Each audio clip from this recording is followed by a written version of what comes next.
Bueno, yo soy Michael Galeano, el pastor de la iglesia Gracia sobre Gracia, y queremos darte las gracias por escuchar este sermón. Somos una iglesia que quiere ver vidas transformadas por el Evangelio de Cristo para que impacten su familia, su iglesia y comunidad. Y queremos que esto va a ser posible mientras que la palabra de Dios es escuchada, predicada y obviamente vivida. Así que queremos animarte a que tú puedas seguir escuchando la palabra de Dios, y si no tienes una iglesia local, te queremos invitar a que te unas a Gracia sobre Gracia, donde queremos ver tu vida transformada, y oramos para que este sermón Dios lo use en tu vida de una manera muy especial. Que Dios te bendiga. Amén. Pueden tomar asiento, familia, y si en Facebook Live estás parado, por favor toma asiento también en la sala de tu casa. Doy gracias a Dios por esta oportunidad, y algo que decía en el primer servicio es que quizás podemos tener una probada no igual, de ninguna manera estoy comparando esto con la realidad que muchos hermanos y hermanas viven en el mundo. Es decir, nosotros ahorita estamos tratando de seguir un protocolo de usar máscaras, mantener un distanciamiento social. Sin embargo, lo estamos haciendo voluntariamente. Es decir, nos estamos voluntariamente sometiendo a lo que el gobierno ha dicho. Pero no queremos olvidarnos de la realidad de muchos de nuestros hermanos y hermanas a la luz del mundo, que hoy, en cualquier domingo, no tienen que seguir un protocolo de un gobierno, porque el único protocolo es: si te reúnes vas a perder tu vida.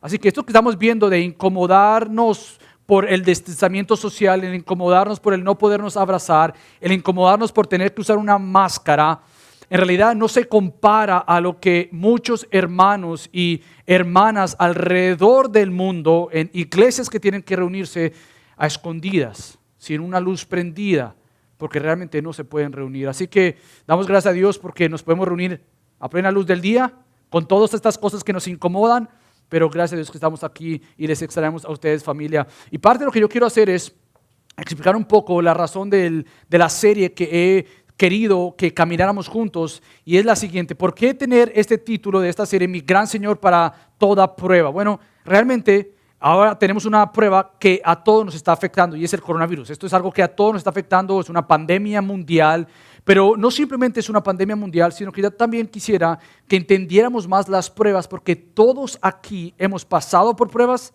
estamos pasando por pruebas y pasaremos por pruebas. Pasaremos por aflicciones, pasaremos por momentos difíciles en nuestros matrimonios, con nuestros hijos, con nuestras amistades o amigos, con el trabajo o la falta de trabajo. ¿Cómo hacemos sentido de un mundo en el cual estamos viviendo? Así que mi oración es que estemos tan apasionados por tratar de descubrir la raíz o lo que la Biblia describe como qué pasó, por qué estamos bajo un mundo caído, cómo esto se explica. Porque así como estamos tan apasionados por el entender cómo una persona puede ir al espacio, también debemos estar tan apasionados como el entender cómo la Biblia describe el lugar donde estamos. Y para eso tenemos que ir una y otra vez al lugar de orígenes, al lugar del comienzo. Por eso es que Génesis es un libro donde, para comenzar una serie que hable sobre las crisis, aflicción, sufrimiento, no se puede ir a otro lugar. Vamos a ir a otros lugares de la Biblia, pero tienes que entender Génesis, porque si no entiendes Génesis, el mundo y la ventana por la cual tú ves las cosas, si no es por medio de Génesis, lo único que vas a encontrar es un Dios injusto, un Dios cruel, o quizás llegas a la conclusión de que no existe un Dios, porque todo lo malo que está pasando simplemente pasó por el azar, o porque simplemente, como hemos dicho, la teoría de la evolución, los buenos siempre van a ganar, por tanto los buenos tienen que matar a los malos, y eso es lo que siempre pasa. Uno va evolucionando y el mejor va a mantenerse vivo. Pero nosotros creemos que la Biblia nos da un claro ejemplo en el libro de Génesis, que todo tiene un origen, todo tiene un comienzo. Génesis fue escrito por Moisés para precisamente aclarar y enseñar, entre otras historias de la creación, porque obviamente Moisés escribe no la primera historia de la creación. Si tú has leído historia de religiones, tú te das cuenta que fueron escritas algunas historias de la creación primero, antes que Génesis. Entonces tú dirás, espérate, ¿qué pasó? Bueno, Moisés, inspirado por el Espíritu Santo y guiado por Dios, escribe el relato verdadero que nos muestra qué pasó con este mundo. Entonces yo quiero que en esta mañana lo que quiero hacer es precisamente recordarte de esta verdad absoluta que tenemos.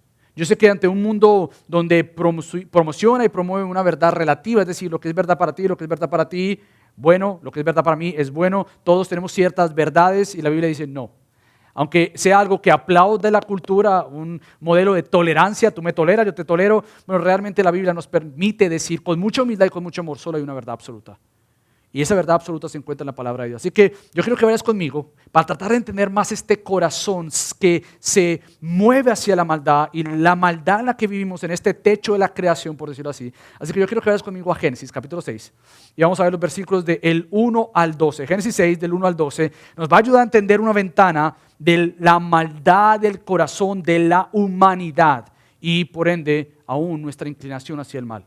Así que ve conmigo a Génesis 6, del 1 al 12, donde Moisés escribe lo siguiente: y aconteció que cuando los hombres comenzaron a multiplicarse sobre la faz de la tierra y les nacieron hijas, los hijos de Dios vieron que las hijas de los hombres eran hermosas y tomaron para sí mujeres de entre todas las que les gustaban. Versículo 3, entonces, eso es conclusión o lo por siguiente, entonces el Señor Yahweh dijo: no contenderá mi espíritu para siempre con el hombre, porque ciertamente él es carne. Serán pues sus días 120 años. Y había gigantes en la tierra en aquellos días. Y también después, cuando los hijos de Dios se unieron a las hijas de los hombres, y ellas les dieron a luz hijos. Estos son los héroes de la antigüedad, hombres de renombre. Y Yahweh, o el Señor, vio que era mucha la maldad de los hombres en la tierra, y que toda intención de los pensamientos de su corazón era solo hacer siempre el mal. Versículo 6, y le pesó a Yahweh haber hecho al hombre en la tierra y sintió tristeza en su corazón. Y Yahweh, o el Señor, dijo: borraré de la faz de la tierra al hombre que he creado, desde el hombre hasta el ganado, los reptiles y las aves del cielo. ¿Por qué? Porque me pesa haberlos hecho. Mas Noé halló gracia ante los ojos de Yahweh. Estas son las generaciones de Noé. Noé era un hombre justo, perfecto, entre sus contemporáneos. Noé andaba con Dios. Y Noé engendró 3 hijos, Sem, Cam y Jafet. Y la tierra se había corrompido delante de Dios. Y estaba la tierra llena de violencia. Y miró Dios a la tierra, y aquí que estaba corrompida, porque toda carne había corrompido su camino sobre la tierra. Entonces, lo que yo quiero hacer con Génesis 6 es tratar de ayudarte que ante mi gran Señor para toda prueba, se tiene que entender el mundo en el cual tú y yo vivimos. Si vimos la semana pasada Génesis 3, con la caída y los actos de Dios de traer juicio, yo quiero que veamos Génesis 6 como una ventana para ayudarnos a entender que la maldad la cual vivimos y experimentamos radica porque hay un corazón en desobediencia para con Dios. Entonces lo que vamos a ver es 3 cosas bajo estos versículos. Lo primero que vamos a ver es la santidad de Dios. Vamos a ver cómo esta santidad de Dios se muestra en los versículos del 1 al 4. Después vamos a ver la maldad del corazón. Vemos que hay una maldad en todo corazón. Y por último, vamos a ver los versículos del 8 en adelante y es la gracia de Dios. La santidad de Dios, la maldad del corazón, pero la gracia de Dios. Así que comencemos con el primero y es esta preciosa verdad y es la santidad de Dios.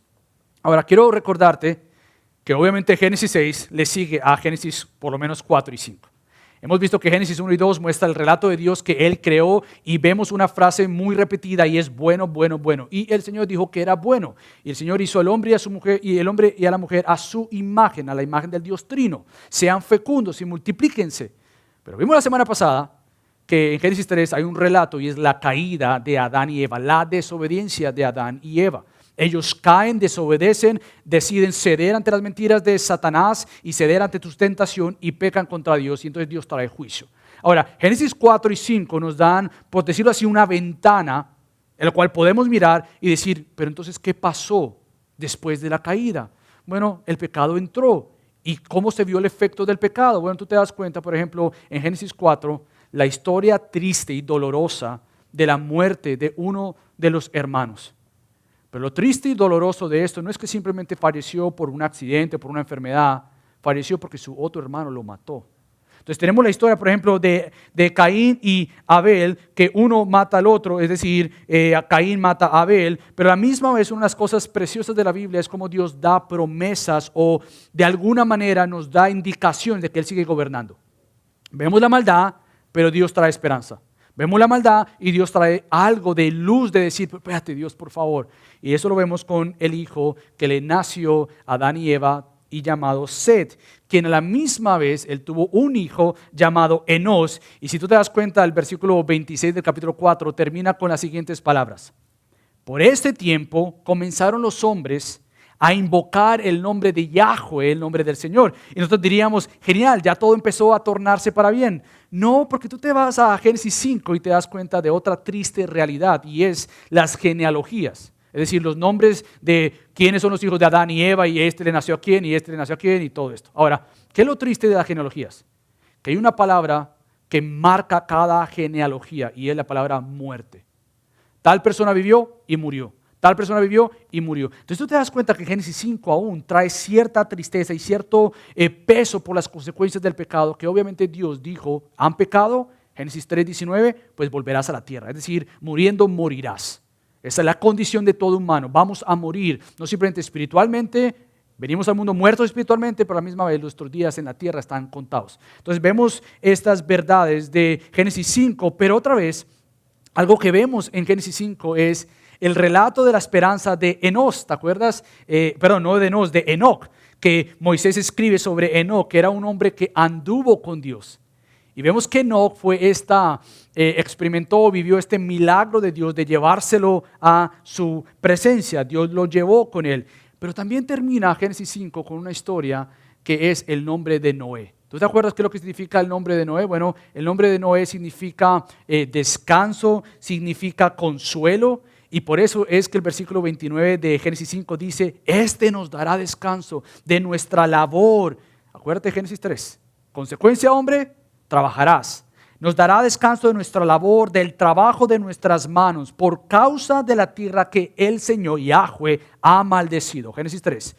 La esperanza estaba en que Noé iba a dar descanso. Ahora, para adelantarte la historia, tú te das cuenta que quizás la esperanza estaba en Noé, que iba a venir descanso. Pero si tú conoces la historia de Génesis, te das cuenta que el descanso vendría por medio de un diluvio.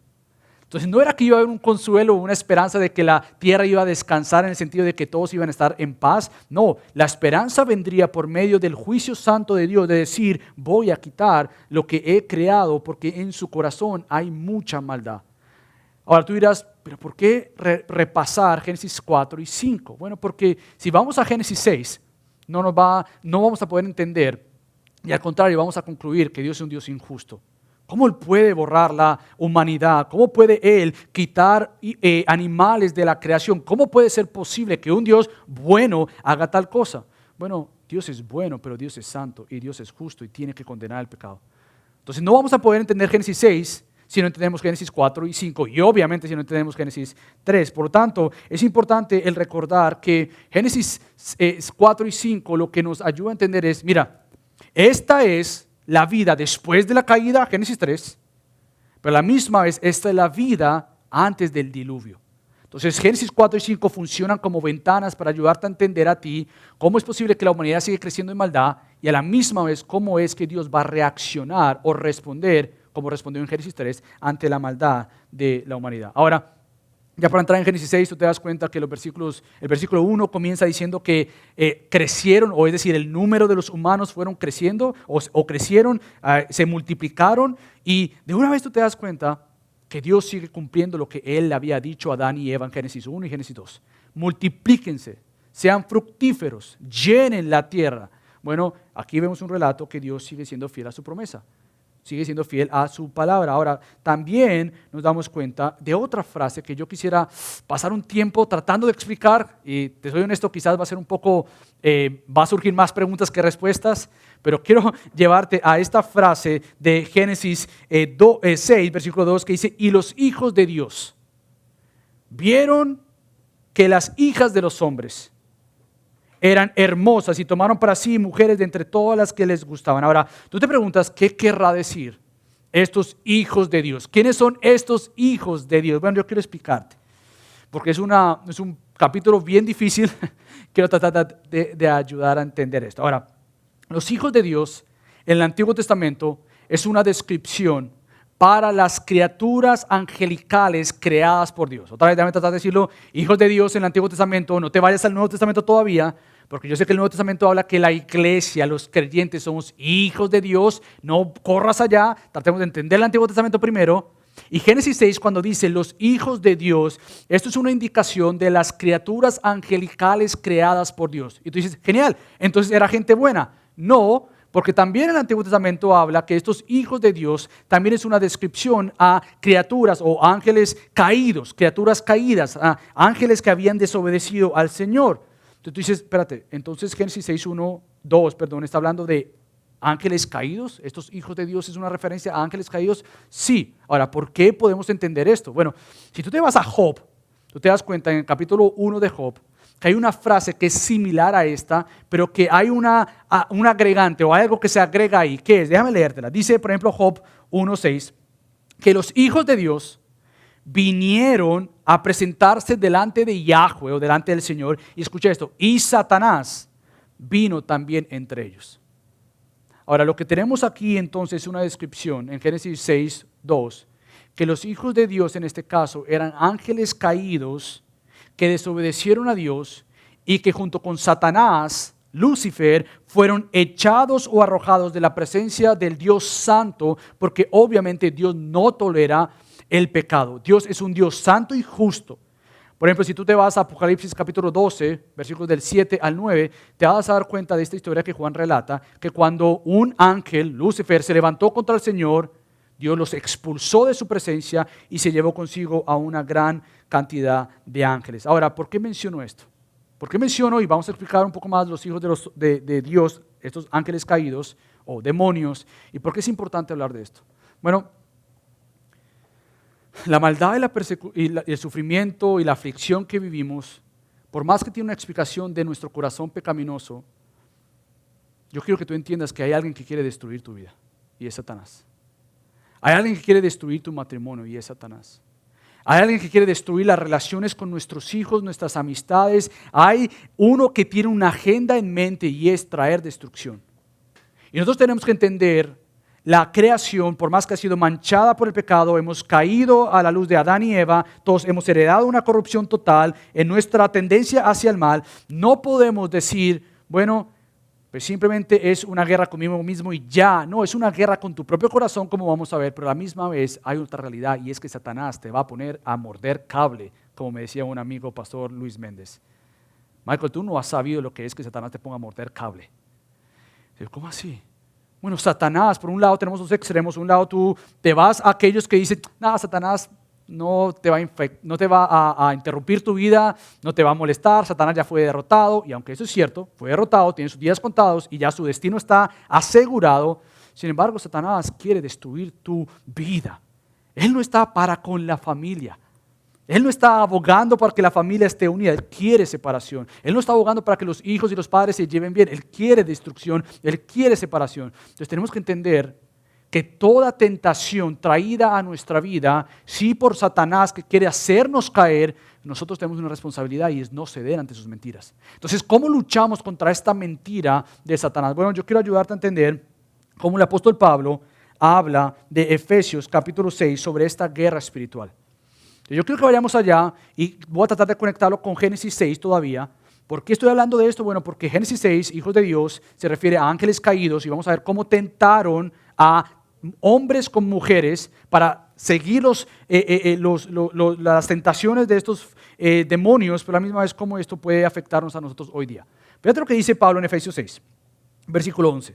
Ese es el imperativo, el mandato, revestidos con toda la armadura de Dios. ¿Y para qué? ¿Por qué es que tengo que vestirme de la armadura de Dios? Bueno, porque esta es la realidad en la cual tú vives. Versículo 11, para que podáis estar firmes contra las insidias del diablo.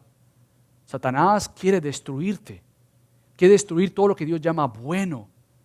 Y por lo tanto, sin la armadura de Dios, ante toda prueba que venga a nuestra vida, ante toda tentación, ante todo desánimo, lo que vamos a hacer es ceder rápido a eso.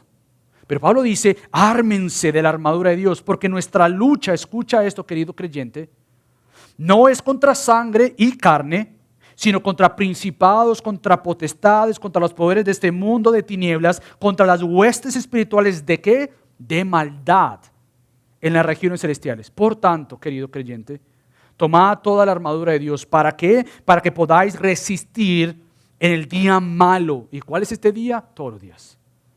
Todos los días es una oportunidad de Satanás para distraerte de Dios.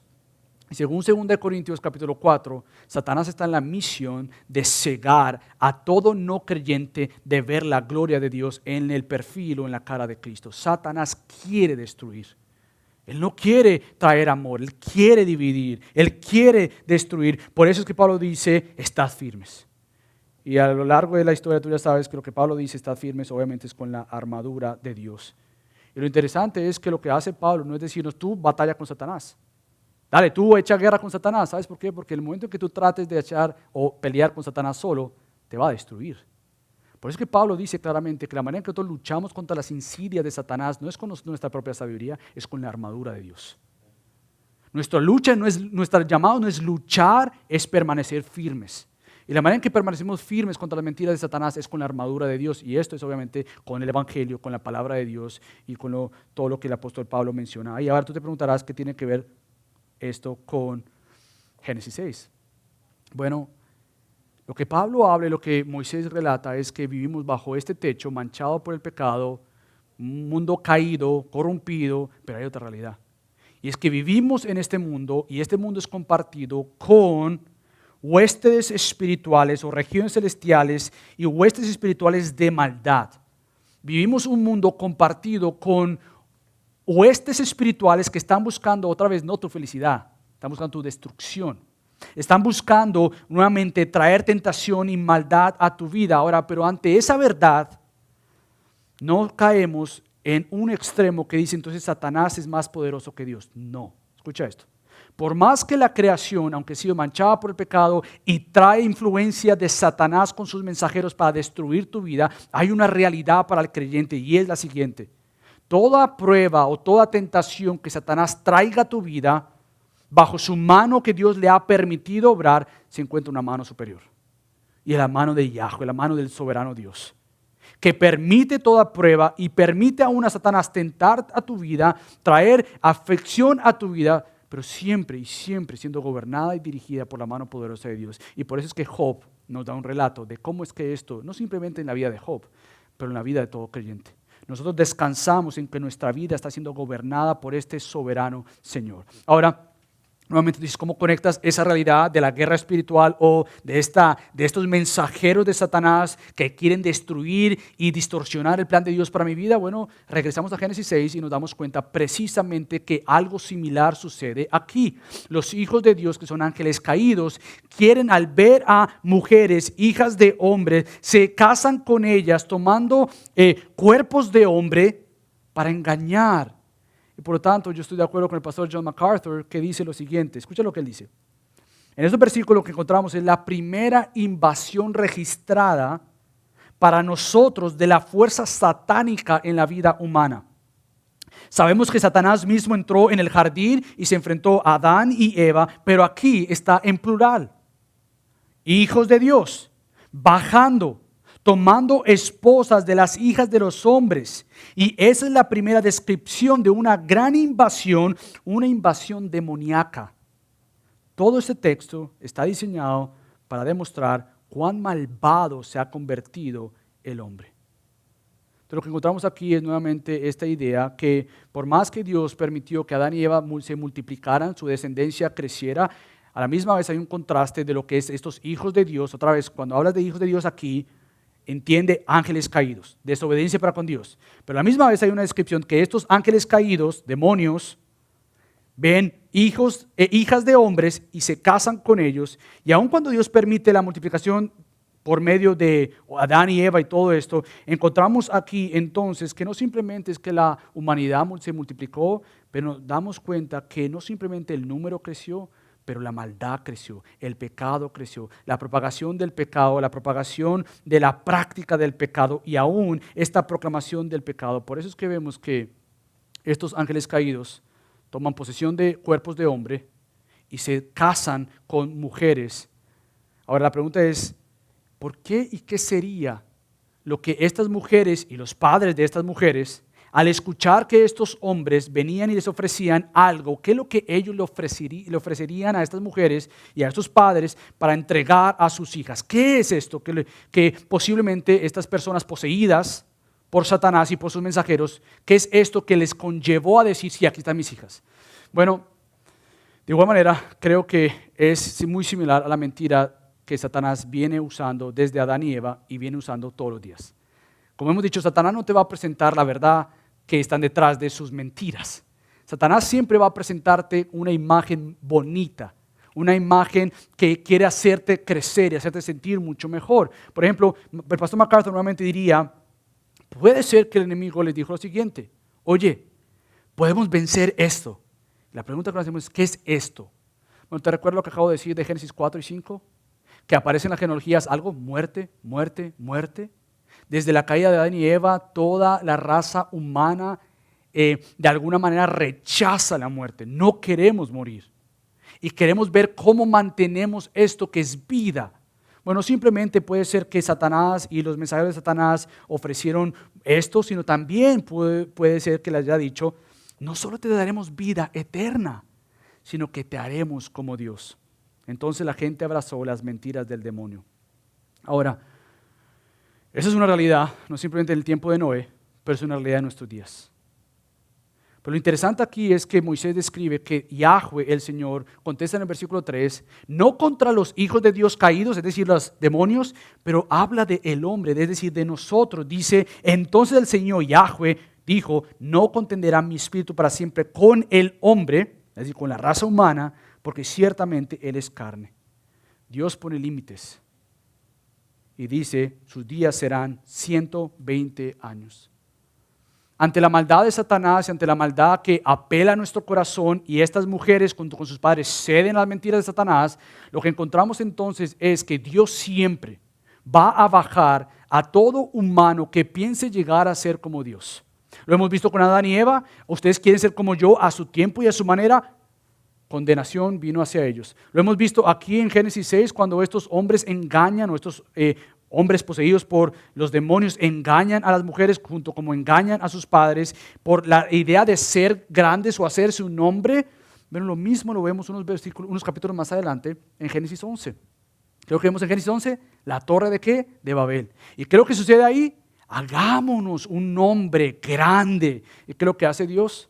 Tiene que descender mostrando su grandeza, que tú no puedes llegar a Él en tus propios méritos o conforme a tu propia sabiduría. Él desciende y los dispersa. ¿Por qué? Porque Dios nunca va a permitir que su nombre sea burlado, que su nombre sea aún cuestionado o que su nombre aún sea corrompido pensando que nosotros podemos ser muy poderosos como para llegar a donde Dios o muy poderosos como para hacer guerra con Dios. Nadie puede hacer guerra contra Dios y por lo tanto Dios no va a permitir que su nombre sea corrompido. Ahora, ¿por qué hablamos de no hombres grandes con deseos de ser grandes? Bueno, porque el mismo texto nos dice en el versículo 4, y habían gigantes. Habían gigantes en aquel tiempo y dice el versículo 4, estos son los héroes de la antigüedad, hombres de renombre. Quizás tú has escuchado esta palabra en hebreo, Nephilim. Y este Nephilim quiere decir, obviamente, hombres caídos, pero también eran estos gigantes que eran conocidos por sus guerras, por sus luchas, y a la misma vez eran descritos como estos héroes de renombre. Ahora, usualmente uno ve eso y dice, bueno, eran hombres buenos, porque eran héroes, eran personas de renombre. Y algo con la manera que yo quiero ayudarte a entender que no eran gente buena, por más que eran llamados héroes, es como, por ejemplo, si tú piensas hoy en día, como también algunos podrían llamar a Hitler como un héroe. Ahora, el que muchos llamen a Hitler como un héroe no quiere decir que fue una persona buena. Por tanto, no podemos asumir que estas personas cuando ven a estos gigantes como héroes o como personas de renombre era porque estaban haciendo algo malo. Al contrario, lo que vamos a ver en los próximos versículos es que la respuesta de Dios es decir, eso fue malo. Eso fue malo. Por tanto, vemos la santidad de Dios, pero ahora tenemos que entender el corazón del hombre. El problema mayor radica acá, en tu corazón. El problema mayor no radica fuera de ti, radica en cómo tú respondes ante las tentaciones fuera de ti. Por tanto, el corazón del hombre es donde Satanás quiere apelar y quiere venir con mentiras a ti que precisamente son atractivas para ti. ¿Por qué? Porque nuestro corazón, por más que ahora como creyentes, y si no eres creyente, créeme que las mentiras de Satanás van a ser para ti un motivo de gozo.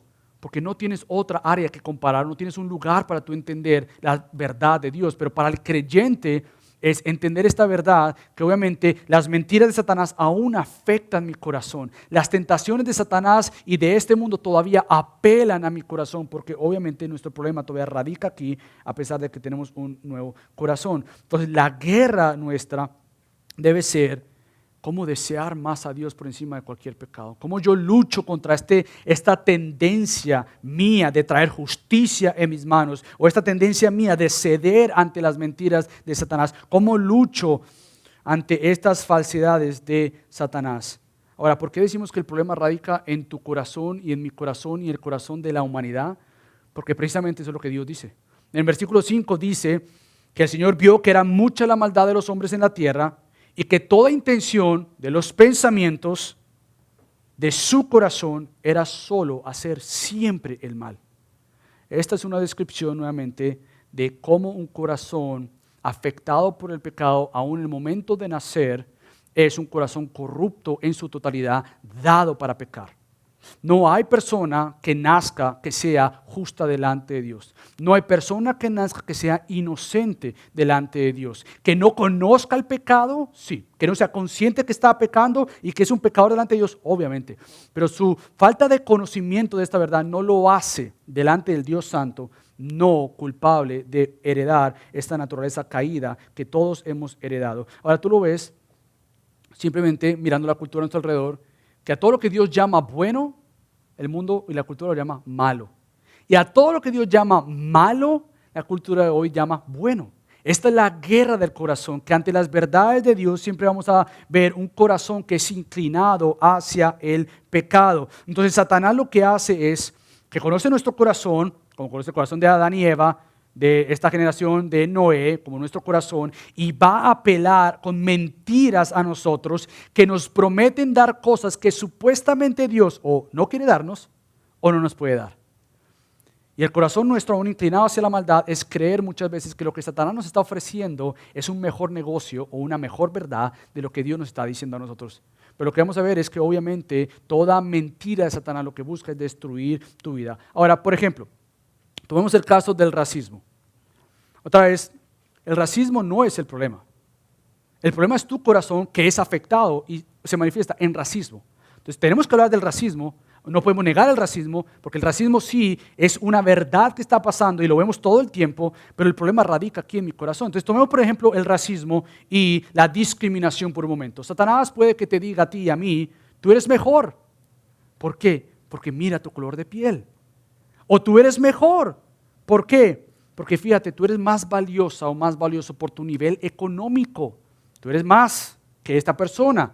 Tú eres más porque mira, tu nivel intelectual o tu nivel académico. También, mira, tú eres mejor por tu estatus social, por tu clase social. O tú eres más linda que otras mujeres, por lo tanto, mira a las otras mujeres como menos porque tú eres más hermosa. O a los hombres podría ser, tú eres más poderoso. Tú eres más exitoso. Por lo tanto, mira a otros hombres que no han podido llegar y escalar la escalera de los negocios al nivel en el cual tú estás y por lo tanto mira a todos hacia abajo. Ahora, ¿por qué menciono esto?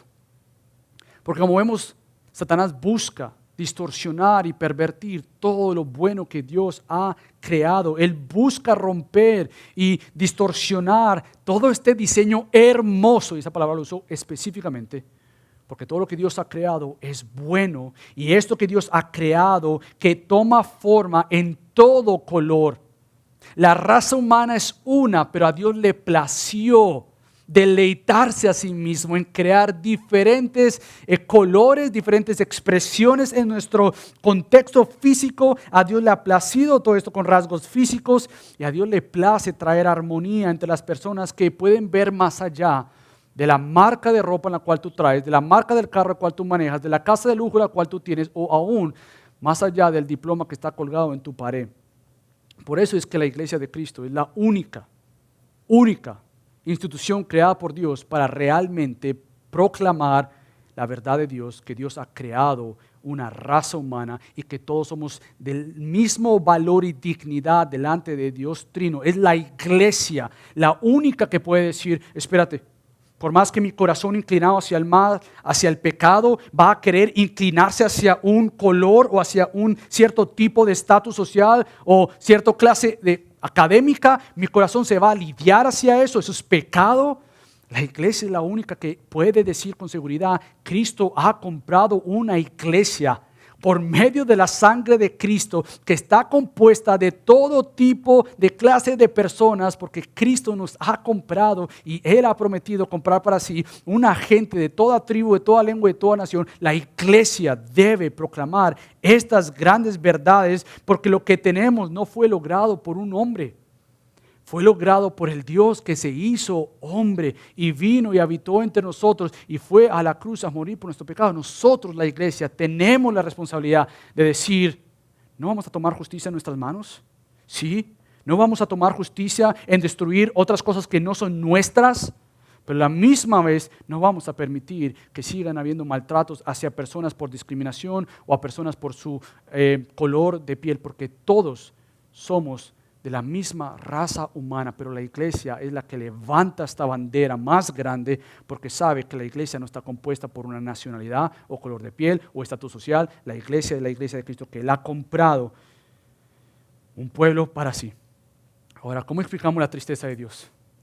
Es uno de los versículos más preciosos de la Biblia, cuando vemos el versículo 6 que a Dios le pesó haber hecho la tierra. A Dios le pesó haber hecho el hombre. Ahora, ¿quiere decir que Dios se equivocó? No, Dios no se equivoca. Dios no tiene planes B. No dice, oh, espérate, me equivoqué. Lo que escribí ahí se me salió. No, Dios no tiene esto. Lo que nos da claro aquí es que Dios, de palabras humanas, para que tú y yo entendamos, está la infinita sabiduría de Dios que a nuestra finita sabiduría tiene que expresarse, que me dolió. Me duele ver la creación que yo creé manchada por el pecado. Me duele ver lo que estamos viendo. Y me duele de tal manera como podríamos decir que Cristo, al ver a Lázaro que murió, Cristo lloró. ¿Pero por qué? Por las consecuencias del pecado que trajeron muerte a esta creación. Como por ejemplo, cuando Dios dice que le duele, le da tristeza ver a su pueblo sin un pastor.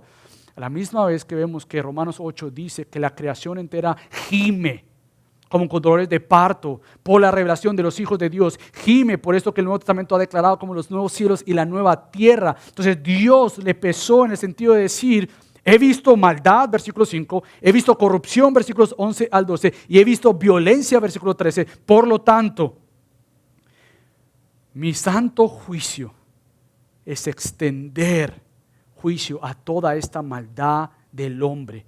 Yo no voy a ser burlado y por lo tanto tengo que traer juicio por medio de este diluvio que tú conoces la historia. El diluvio es la muestra de la justicia de Dios hacia la maldad y hacia el pecado del hombre. Y a la misma vez, el juicio de Dios por medio de este diluvio es aún así la muestra de su misericordia, el haber hallado, el haber encontrado a Noé y darle gracia a Noé y a su familia para que él y su familia no fueran destruidos, a la misma vez que Dios preservó ciertos animales en el arca de Noé. Por lo tanto, Dios trajo juicio y era una probada de lo que vendrá un día. El juicio que se viene no será por agua. El juicio que se viene será por fuego. Por lo tanto, todo aquel que no conoce de Cristo, si te trae dolor y problema encontrar un diluvio que la humanidad entera fue borrada, excepto 8 personas con la familia de Noé y ciertos animales, no sé cómo tú vas a explicar lo que Dios hará por el resto de la eternidad en un lugar llamado infierno. Ahora tú dices, ¿por qué hablar de esto si esto es a nuestros ojos y a nuestros oídos? Un poco... porque es la verdad de la palabra de Dios. Y así como Noé tuvo estos años para construir el arca de Noé y para llamar a la comunidad, vengan, arrepiéntanse, viene el diluvio y la gente se burlaba de él, a la misma vez tenemos que extender estas grandes verdades con este amor propio de la gracia de Dios. Decimos estas verdades sabiendo que nosotros somos los primeros en decir, bendita gracia de Dios. Yo era uno de estos. Pero por gracia de Dios, Él me ha salvado a mí. Y si tú has creído en Cristo y te has arrepentido de tus pecados, esta es la misma gracia de Dios. Ahora, ¿dónde vemos esto? Versículo 8 comienza con esta conjunción y, que es y, podemos ver, más Noé halló gracia. Esta conjunción puede ser traducida como pero, es decir, y o más, o podríamos decir pero. Y preferiblemente me gusta el poderlo traducir como pero. ¿Por qué? Porque inmediatamente tú te vas a otros lugares, como Efesios 2, y dices, pero la gracia de Dios. Ante el juicio de Dios de traer un diluvio y ver la maldad del hombre, vemos el versículo 8 donde Dios dice, Pero Noé halló gracia por este Dios misericordioso. Noé halló gracia y Dios lo preservó a él y a su familia. Aún ante las noticias del juicio de Dios Santo, Dios nos muestra nuevamente que Dios ha creado con una misión en mente y es salvar. Que Dios ha creado, y aún después de la caída vemos en Génesis 3:15 una promesa, y es que había una guerra declarada con la simiente de la serpiente y la simiente de la mujer, pero aún desde la guerra declarada ya se anticipaba al final, y es que la simiente de la mujer aplastaría la cabeza de la serpiente. Por lo tanto, vemos aún los actos de misericordia y de la gracia de Dios. Ahora, ¿esta gracia que recibió Noé es diferente a la nuestra? No. Tanto Noé fue salvo por gracia, por medio de su fe en esto que Dios había dicho. De igual manera tú y yo somos salvos por gracia por medio de nuestra fe. Ahora, ¿cómo explicamos esto? Porque al parecer tú lees ahí y tú dices, mira, si ahí dice que Noé era un hombre justo, perfecto, entre sus contemporáneos, bueno, quiere decir que Dios le dio gracia porque él era bueno. No, eso no es detrás de lo que dice ahí, y posiblemente puede ser interpretado así, porque el versículo nos dice que era justo y perfecto. Ahora, quiero ayudarte a entender que hay una frase detrás de esto, que viene del hebreo, y es una frase que es el Sadik Mayim, y lo que dice esto es que hay una justicia completa. Es decir, detrás de esta frase que es traducida como justo y perfecto, tú podrías de alguna manera quitar la coma de justo y poner que era un hombre justo completamente o perfectamente. Pero la coma nos da a entender muchas veces justo, y perfecto. No quites la coma porque en hebreo no está esa diferencia. Es justo completamente. Y tú te pones a pensar, ¿cómo así justo completamente? Bueno, fue declarado justo por su fe que puso en las promesas de Dios y aún en las palabras de Dios, porque Noé vivía en un desierto. ¿Y cómo puede ser que donde casi no llovía y Dios dice va a llover y mucho, va a haber un diluvio? Así que el arca. Y Noé puso su fe y lo hizo. Y Dios le contó esto como justicia. Ahora tú dices, esto suena muy bonito, pero ¿dónde está esto en la Biblia? Bueno, te voy a leer lo que el autor de Hebreos, capítulo 11, versículo 7, describe esto que yo estoy diciendo, pero obviamente desde la palabra. Fíjate lo que dice Hebreos 11, 7. Por la fe, Noé, siendo advertido por Dios acerca de cosas que aún no se veían, con temor preparó un arca para salvación de su casa, por la cual condenó al mundo y llegó a ser heredero ¿de qué? De la justicia que es según la fe. Entonces, cuando hablamos que fue justo completamente, es que fue declarado justo por la fe que puso en Dios. Y la manera en que tú y yo hemos sido justificados delante de Dios es precisamente porque nos hemos arrepentido de nuestros pecados y hemos puesto toda nuestra fe en Cristo. Ese es el mensaje de Gálatas. Todo lo que acabamos de ver es justificados por esa preciosa obra de Cristo en la cruz. Por lo tanto, ya nosotros como creyentes somos libres de toda condena, somos libres del dominio del pecado. Y en esto quisiera ir casi terminando con la siguiente observación, y es que nosotros como creyentes, somos libres de la condenación, y por eso damos gracias a Dios. Ya no hay condenación para nosotros, lo que nos espera es los nuevos cielos y la nueva tierra, pero a veces se nos olvida, y es que hay otra verdad que el Evangelio ha proclamado, y es que somos libres del dominio, del gobierno del pecado. Solo el creyente puede ver las tentaciones de Satanás, las pruebas a su alrededor, las aflicciones y los sufrimientos, y responder de una manera piadosa. No ceder ante las mentiras de Satanás, no ceder ante lo que el mundo diría que es más fácil. El creyente armado de la armadura de Dios, bajo la justicia de Cristo, dice ante el pecado, por la gracia de Dios y empoderado por el Espíritu Santo, no voy a ceder, no voy a ceder, no voy a ceder. El creyente ahora puede, por la justicia de Cristo imputada en su vida, declarado justo, decir lucha contra el pecado, o lo que los puritanos llamaban la mortificación del pecado. Mata el pecado, porque si no, el pecado te va a matar a ti. Por lo tanto, luchamos contra todo esto y confiamos en la soberanía de Dios. Ahora, mi deseo es que tomemos este mensaje como iglesia y como creyentes, que realmente nos pese el pecado de nuestro corazón. Sí perdonados, pero seguimos luchando. Que realmente nosotros veamos que para Dios el pecado no es un juego. Que Dios nos ha mostrado que Adán y Eva pecaron, Dios trajo juicio. Dios nos ha mostrado que antes del diluvio crecía la maldad y Dios trajo juicio. Bendito sea Cristo que recibió todo el juicio santo de Dios. Pero por eso, como creyentes que hemos entendido lo que le costó a Cristo, no minimicemos el pecado. No minimicemos lo que hay en cada corazón y la tendencia a ceder. Y por lo tanto, la manera en que nosotros no cedemos ante el pecado, ¿sabes cómo es? No exaltando el pecado, pero exaltando la gracia de Dios que te ha perdonado. Exaltando esta gracia maravillosa y este escándalo de la cruz que me ha perdonado, me ha librado de la condena y del dominio de Satanás y el dominio del pecado, para entonces asombrarme de Cristo y la belleza de Cristo y decir cómo soy más como Cristo. Cómo yo luzco más como Cristo. Ahora, ¿qué tiene que ver esto con las pruebas y las aflicciones? Bueno, si nosotros fuéramos Dios, y gracias a Dios no somos Dios, quizás no usaríamos las pruebas para ayudarnos a ser más como Cristo. Pero Dios es Dios y Él es sabio. Él va a usar lo que a nosotros no nos gusta pasar, y es por pruebas y aflicciones de la vida, y a un tiempo donde no entendemos lo que está pasando, porque Dios está trabajando adentro de tu corazón y de mi corazón.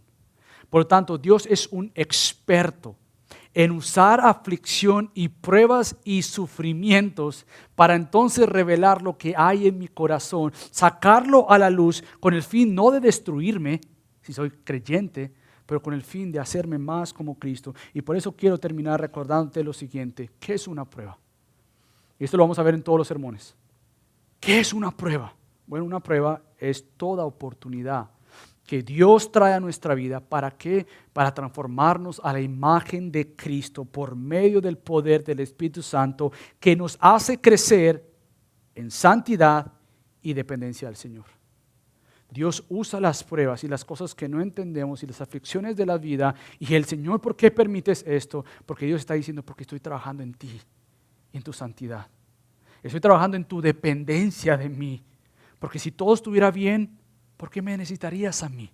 Y si todo estuviera bien, ¿cómo yo revelo, cómo tú respondes ante la maldad a tu alrededor o ante la maldad de tu propio corazón si yo no revelo esto que está pasando?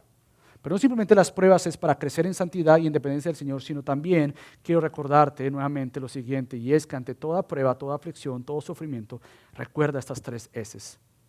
Y eso es lo que vamos a estar mencionando todos estos sermones. Recuerda que ante la prueba, tú tienes un soberano Señor.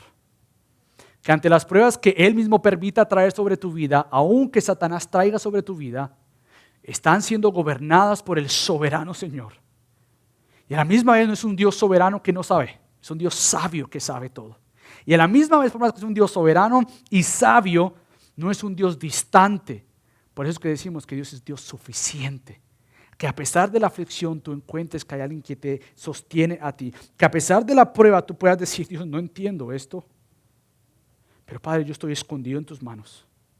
Y tú quieres usar esta prueba, esta aflicción en mi vida para recordarme que tú eres mi todo. Bendito sea tu nombre. Porque ¿cómo recibiré el bien de Dios y no el mal que Dios ha traído? Job 1.